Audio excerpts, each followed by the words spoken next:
शुरू करूंगा।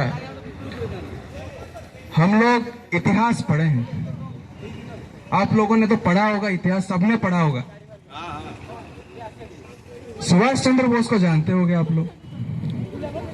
हाँ या ना, थोड़ा बता दे तो। हाँ।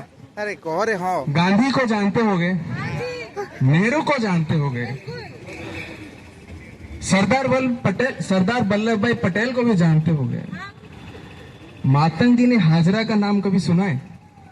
किसी ने नहीं सुना होगा, किसी ने नहीं सुना होगा, क्योंकि हमारे इतिहास ने सिर्फ पुरुषों के नाम में लिया है जिसने आजादी दी है, लेकिन मातंगी ने हाजरा एक महिला है जिनकी नाम बहुत कम सुनने को मिल रहा है। एक 72 साल की वो बूढ़ी महिला जिसके बारे में बहुत कम सुने होंगे। वो दौर था जब 1948 में क्विट इंडिया मूवमेंट शुरू हो गया था। उस समय पूरे भारत में गांधी जी की एक आवाज गूंज रही थी, पूरे भारत में। तो वेस्ट बंगाल में एक महिला थी, मातंगी हाजरा।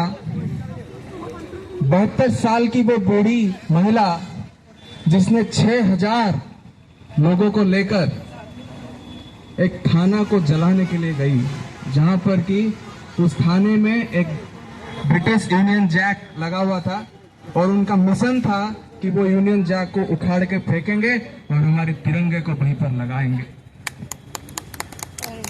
तो 6000 लोगों को लेके एक साथ वो निकले, पुलिस थाने में गई।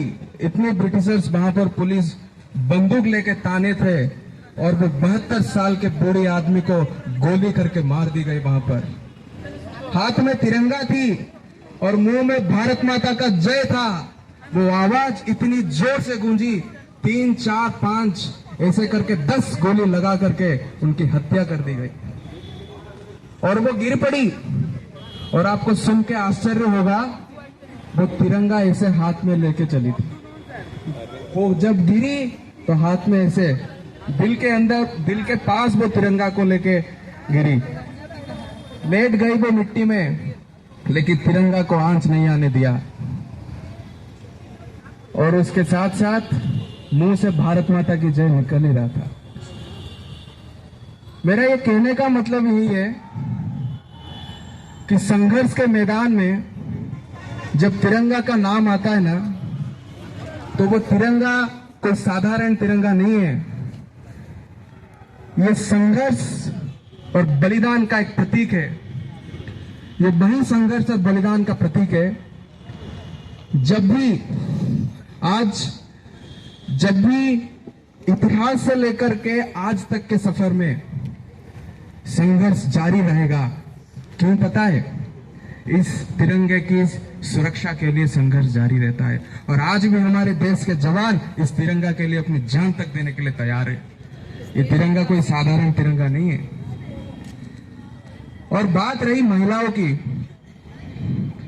इस देश में आजादी देने के लिए सिर्फ पुरुषों ने आजादी नहीं दी है, महिलाओं ने भी आजादी दी है। सबका एक साथ सब मिलके आजाद भारत गढ़ने के लिए आए थे। लेकिन बड़ी दुख की बात है, अभी कुछ दिन पहले की घटना, वेस्ट बंगाल की एक महिला को रेप एंड मर्डर किया गया। ये भारत एक ऐसा भारत है जहां महिलाओं की सुरक्षा की बात की जाती है, लेकिन इस इंडिपेंडेंस डे में सब लोग तो इंडिपेंडेंस डे खुशी से मना रहे हैं, लेकिन हमें ये सोचने की जरूरत है, क्या सच में महिला अभी भी फ्रीली घूम सकती है बाहर?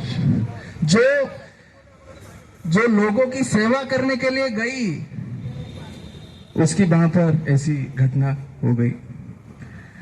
तो मेरी ये मानना है कि उसे जस्टिस मिलनी चाहिए।